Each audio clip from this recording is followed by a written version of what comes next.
like I was thinking I was just going to have all kinds of time after I finished up that last semester and all these kinds of things. And I'm wondering every week it gets to be Friday, and I'm like, where did time go? So I don't know what's happening, but I got to get things in order. Amen. I'm getting older. Age and time. Getting along when things aren't going well. A few weeks ago, I watched again for the second time. Been thinking about getting rid of cable because they play the same stuff over and over again. But I caught for the second time a movie entitled 33.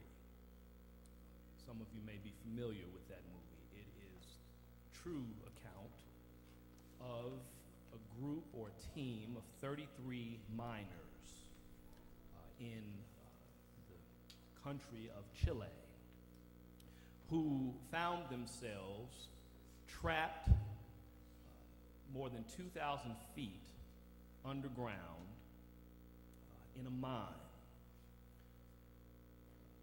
These men were there for, I believe, 69 days, trapped 2,000 feet underground in a mine, not knowing how they would get out, not knowing if they would live, not knowing what was going on at the surface, had no way of communicating initially with anyone. At some point thinking that they had been forgotten about, no food and fresh water. They were trapped 2,000 feet below the Earth's surface for 69 days. Now, what is interesting is that these men had known each other for some time. They were not strangers. In fact, they were very close friends. Over the years, as miners, they had developed very strong relationships, a very community-oriented group. But while they're down in this cavern, in this cave, for 69 days, 2,000 feet underground, whereas these men at one point were great friends and enjoyed one another's company, things began to change. Because now the conditions were as such that they were not sure what their end would be. Stress began to set in. Tension began to set in. Now they were thinking more along the lines of survival.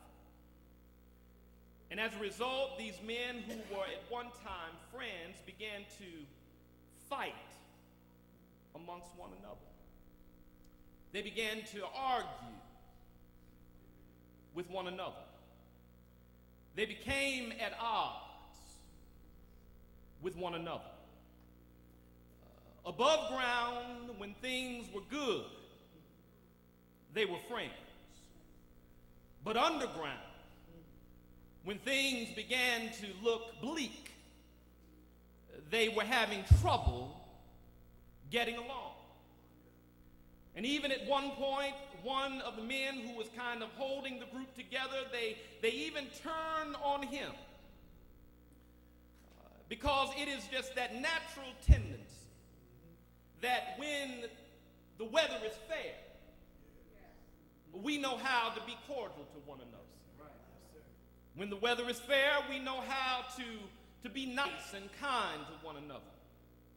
When the weather is fair, we know how to act around one another. We give one another the benefit of the doubt. We have a tremendous amount of patience with one another. But as soon as conditions start to change, soon as things begin to go south, that changes the way we behave.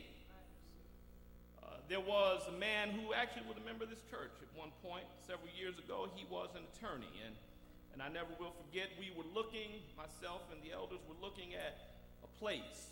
We were in school back then, I believe, and we were looking at a place way out in Plainfield, and they had given us this contract, very thick contract, and we thought he was a lawyer, and so we would just give it to him to read it for us and tell us what it was and if it was good. And he said, well, you've got to learn to read the contract for yourself. And over time, we just would learn a lot from him, and sometimes we would ask questions like, why do we need contracts anyway? You know, we had these different conversations. He said, well, you know, contracts are not for when things are going well, but it's for when things go bad. Sometimes with friends, we enter into contracts, and we sometimes wonder if that's necessary. We're friends, we know each other, we've been around for a long time, we've been partners, whatever, and we wonder if it's really necessary, but it's not for when things are good. Because sometimes when things go south, we tend to treat each other differently.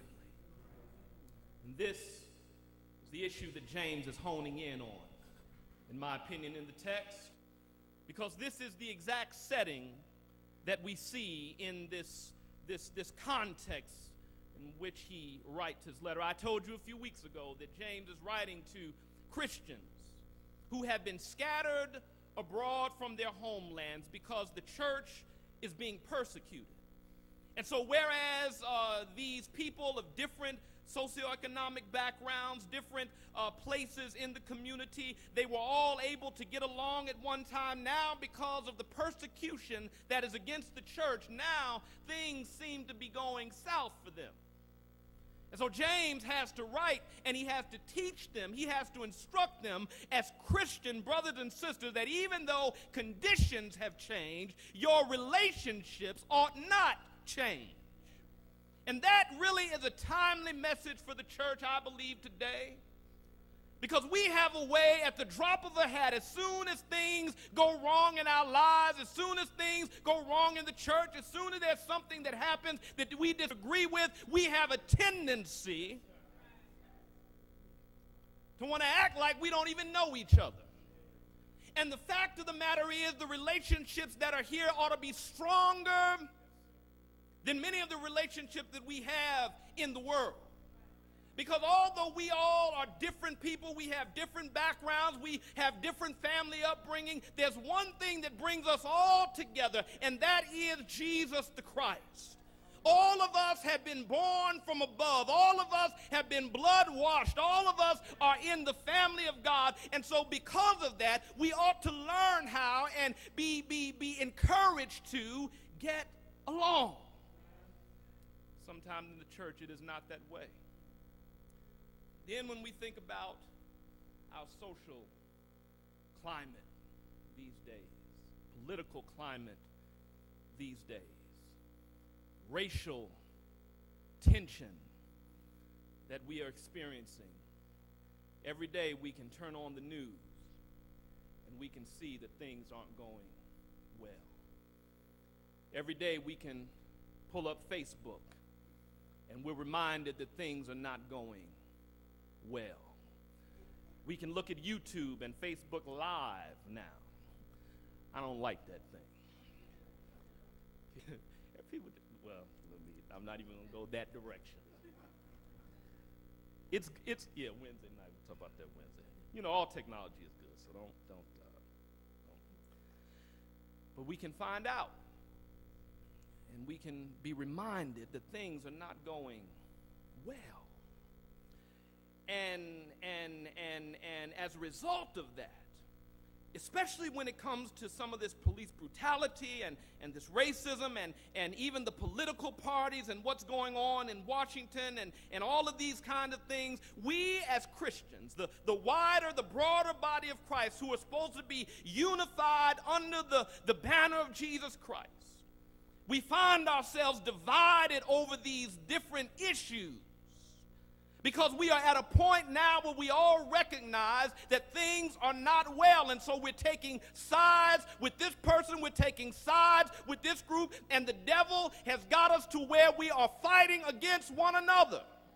I'm telling folk every time I talk to them that the devil is using racism to divide the body of Christ in a way that he never has been able to before. And it's disturbing. It disturbs me when I look and see some of the comments that my Christian brothers and sisters of another persuasion make, and I look at it and for a moment I get angry. How could you even think that way, is what I'm saying to myself. Things are not going well.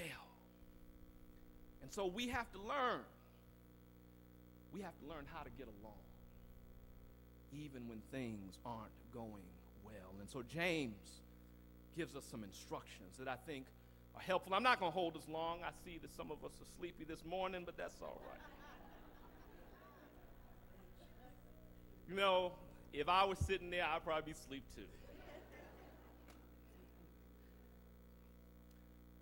But he tells us three things right there in the text. First of all, he says, in order to get along when things aren't going well, the first thing you've got to learn to do is you've got to learn to listen attentively. He says it right there in the text. He says, be quick to hear. You've got to learn to be quick to hear. You've got to be quick to listen. One of the reasons why we have such a hard time working through relationship problems is because we don't want to listen to one another. We don't want to take time to hear what each other has to say. It's for three reasons, four reasons maybe.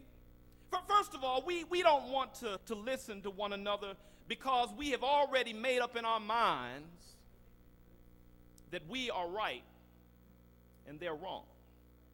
We don't want to listen to one another because we have already determined, we have already decided what the problem is, and it is not me, it is you. The other person is always the problem, and so we don't even want to take time to hear it. We don't want to listen because we've already decided what the situation really is. That's not the only reason we don't want to listen to one another attentively. We don't want to listen to one another attentively because we might find out the truth that we are the ones that are wrong. And we don't never want nobody telling us that we're wrong. We don't ever want anybody coming to us and telling us where we've messed up, what our faults are. We love to blame somebody else. We love to say that's them and that's their problem and they're the one that did it. But when it comes to us, and so we don't want to listen to that. Because then if we have to deal with that, then we have to admit some things.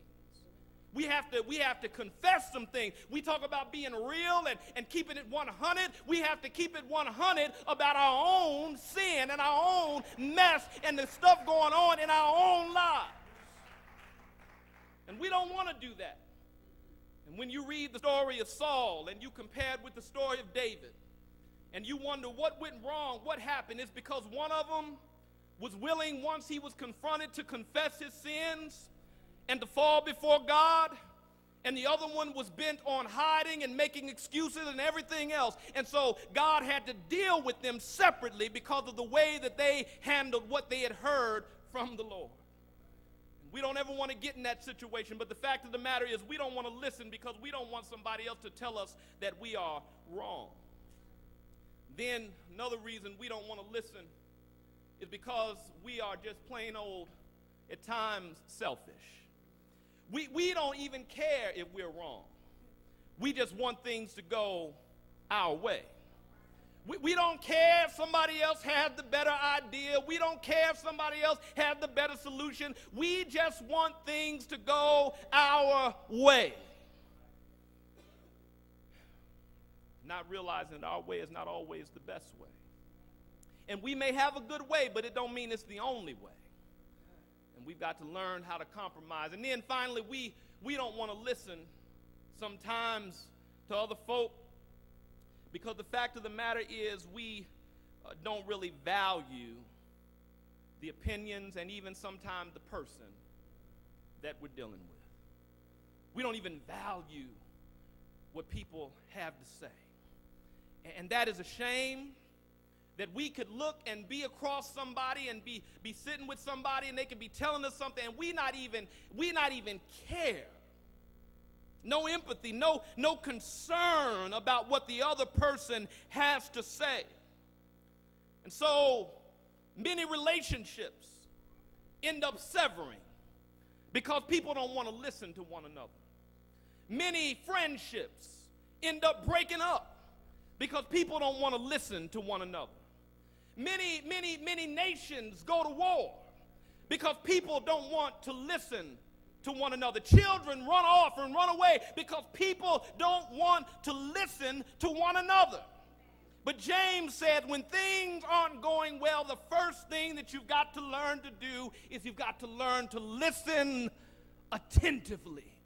That means keep your mouth closed so that they can get their words across. Keep your mouth closed, keep your ears open, and really show some concern that you want to know how that person feels, what they think, what's going on with them, so that you can discern how you can together reach a solution.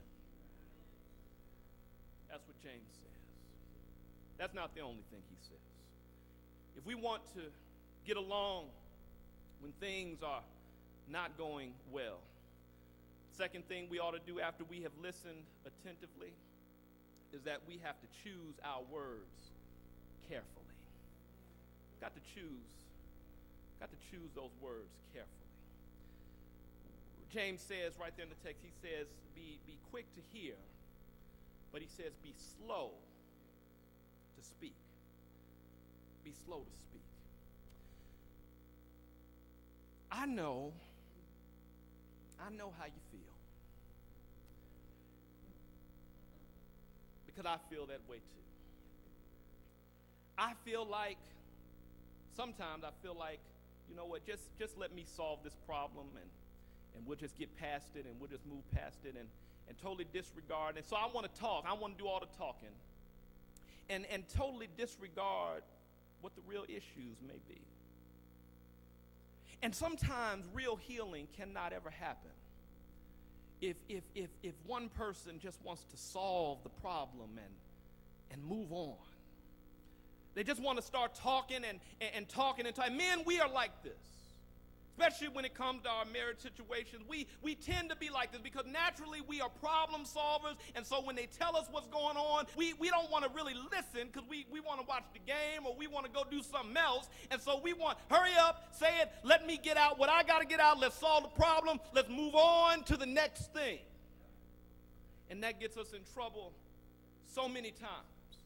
Because when we don't take time to listen and we're too busy talking and too busy trying to figure it out and too busy trying to give the solution, the problem is not being resolved, and then we end up seeing that same thing creep up again. And we wonder what happened. Didn't we talk about that 3 months ago? That's because you was the one doing all the talking and the other person didn't have an opportunity to really get off their heart what was on their heart. But James says we've got to be slow to speak. We've got to take time and we've got to listen to what's going on and we got to choose those words carefully.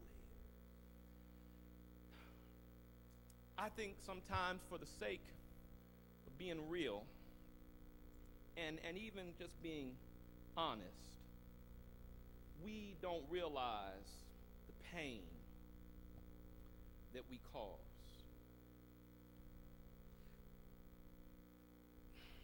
Now, I'm not saying that this is what you should do. But what I am saying is there have been times where I wish some people would have lied to me or just kept their mouth shut rather than to say some of the hurtful things in the name of honesty. Bible says that all things are, I believe it's necessary, but not all things are expedient.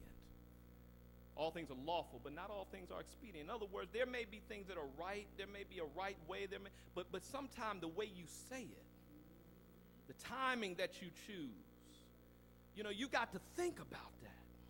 You got to think about whether your words are going to cause more damage or unnecessary pain to the person that you're dealing with? Is it going to be helpful? Is it going to heal? Or is it going to cause further damage? We've got to start thinking about how we say what we say, when we say what we say. For the sake of honesty, it's sometimes we just want to say what we want to say, and it's not about being honest. It's a way of cutting somebody without letting them know it's coming. That's what it is sometimes. It's a way to take a jab at them without letting them know that it's coming.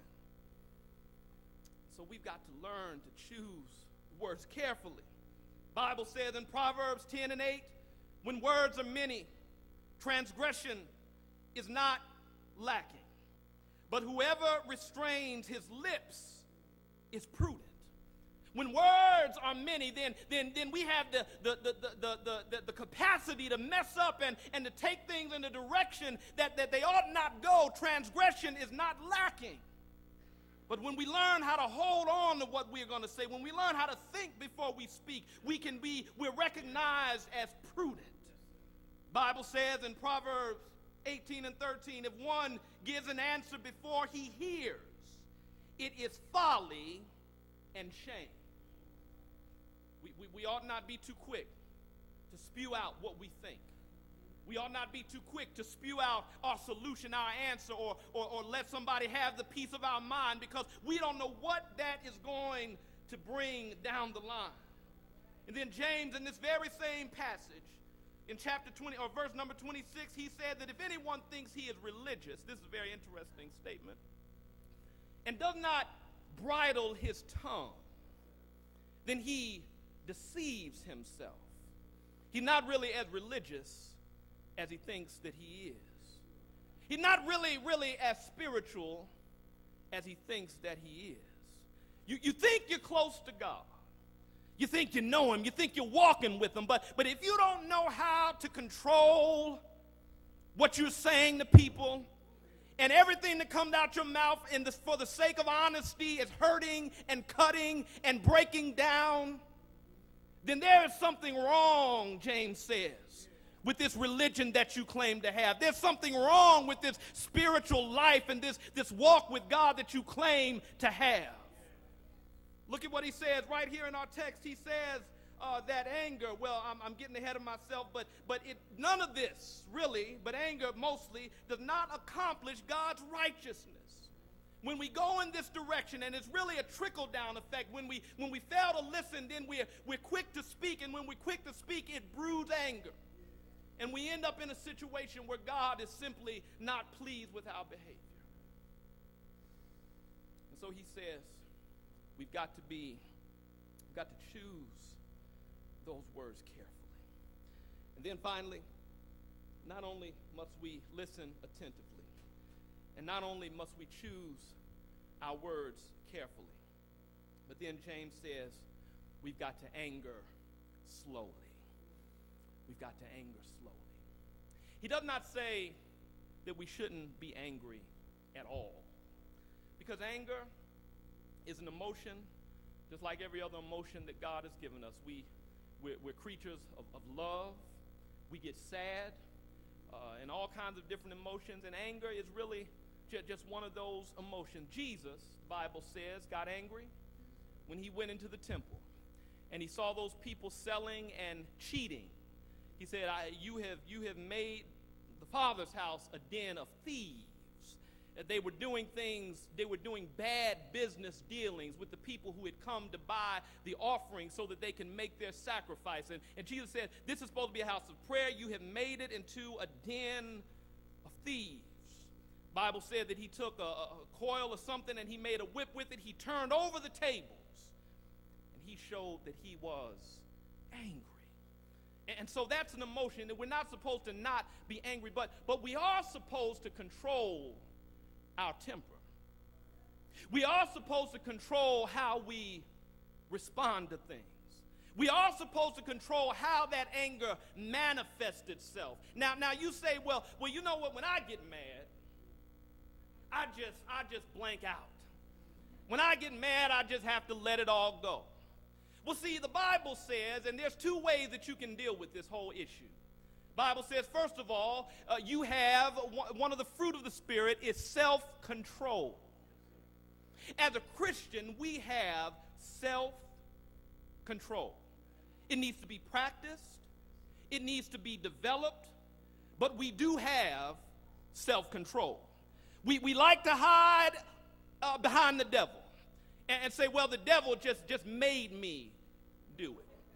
We like to hide behind our flesh and say, well, you know, nobody is perfect, and God understands. And you know that same song that we sing all the time when we do something that we know we shouldn't have done and we just want to keep on moving. God says, wait a minute now. Yes, I do understand that you are a sinner. I do understand that you are a sinner saved by grace. But at the same time, I have deposited within you, by way of my Spirit, self-control. And so we have the ability to not do some of the things that we do, including how we get angry, how we let our emotions take control over us. Then not only self-control must we exercise, but we also must exercise a degree of humility. Humility is that thing that allows us to keep quiet, even when we do know that we are, even when we really are right. Humility is that thing that allows us to say, you know what, we'll do it your way, even though your way may be the better way. Humility is that thing, and here's what's very important. Here, humility is that thing where someone is doing you wrong, and you have all of the ability to retaliate, whether it is through what you say, whether it is through your muscle, your might, whether it is whatever it is, you have the ability to do something about it to counteract what they have done, and yet you withhold that because you as a Christian realize that the Lord will fight your battles. You read Numbers chapter 12. Numbers chapter 12, it starts out with Miriam and Aaron want to get on Moses. And they ask this question, does the Lord only speak to Moses? You see, they had gotten to a place where they decided that they were going to have some position in Israel. And so they questioned Moses' authority that God had. Does God only speak to Moses? And what's interesting about the text is that in the very next verse, Moses doesn't say a word, but it said, but God heard what they said. And we know the rest of the story. Miriam ends up getting leprosy, and she ends up being punished. And God tells Moses, now you pray for her, and I will remove the leprosy. In other words, I'm going to show her where authority really is. I'm not just going to remove it. I want you to pray for her so that she can see that through you I am acting, and she will know the answer to her question. Does the Lord only speak to Moses? And I wrote, not long ago, I wrote a paper, and I dealt with Moses, and I had a point where I talked about Moses and what I like to call silent resolve. Silent resolve is what I believe Moses had. He had this resolve to go on and to do what God would have him to do. And yet he had the ability in most cases, now there were times where he messed up, but in most cases he had the ability, whenever you watch Moses, whenever the folk got on his nerves, you wouldn't see him say much to them, but he would run somewhere, I imagine in the woods somewhere, and he would cry and moan and cry to God. He had this before the people, this silent resolve, and it was because in Numbers chapter 12 it said that there was no one on the face of the earth that was more humble than Moses. And if we would learn to develop the humility of Moses, if we would learn to keep our mouths closed, even if we're right, if we would learn to acquiesce sometimes, if we would learn to let others have their way sometimes, even if their way may not be the best way, I am a witness, it would help us to get along in those times when things are not going well. So we've got to learn how to exercise some humility, which will enable us to anger slowly. Now, what's interesting about this passage is that right here in this particular text, you don't really see a model. You really don't see what this looks like, this, especially this angering slowly. But if someone were to ask me, what does that really look like? Well, what I would do then is I would point them to Calvary. If you ask me, what does it look like in order to anger slowly? I would say, well, it's hard to describe, but if you just look up at the cross, if you just look up with me at Calvary, I believe you would see exactly what it looks like, what it means to anger slowly. Because the Bible said that God sent his only begotten Son. Now, just think with me for a while. If anybody had the right to be angry, it was God. Because the fact of the matter is that things had not been going well between us and God. In fact, in one place the Bible said that we were enemies with God. Our sin put us at odds with God. And so the fact of the matter is, if anybody had the right to be angry, it was God. And yet, the Bible said that he sent his only begotten Son down through 42 generations. Didn't he do it? Until one day, he was born in a Bethlehem stable. Isn't that right? He lived for 33 and a half years. He went around healing the sick and raising the dead. And then one Friday, he died. Didn't he die? He died out on Calvary. He died until the sun refused to shine. He died until the whole earth began to quake with mourning. He died until the dead got up and had to walk around to see what was going on. Didn't he die? He died, but thanks be to God, he did not stay dead. But if we pause just for a moment and look at that cross, what we see God doing is we see God taking all of his anger and throwing it on Jesus, taking all of his judgment and throwing it on Jesus, taking all of his indignation and throwing it on Jesus. All that belonged to us, he gave it to Jesus. But in Jesus, we see God's mercy. In Jesus, we see God's love. In Jesus, we see God's grace. In Jesus, we see God's forgiveness. In Jesus, we see God's mercy. In Jesus, we see God's patience. In Jesus, we see God's kindness. Isn't that right? Aren't you glad today that on that cross 2,000 years ago, he died, but he didn't stay dead? That's where I wanted to get. But early Sunday morning, he got up with all power in his hand. And he did it because where we were at odds with God, he allowed us to make peace with God. Where we had no relationship with God, he brought the relationship back together with God. And so we can learn something when we look at the cross. We can learn how whenever things are going bad, there's a way that we can handle ourselves. By the grace of God, the mercy of God, and the power of God, and with prayer, there's a way that we can handle ourselves. We've got to choose our words carefully. We've got to listen attentively. And we've got to anger slowly. Everyone standing. Everyone standing.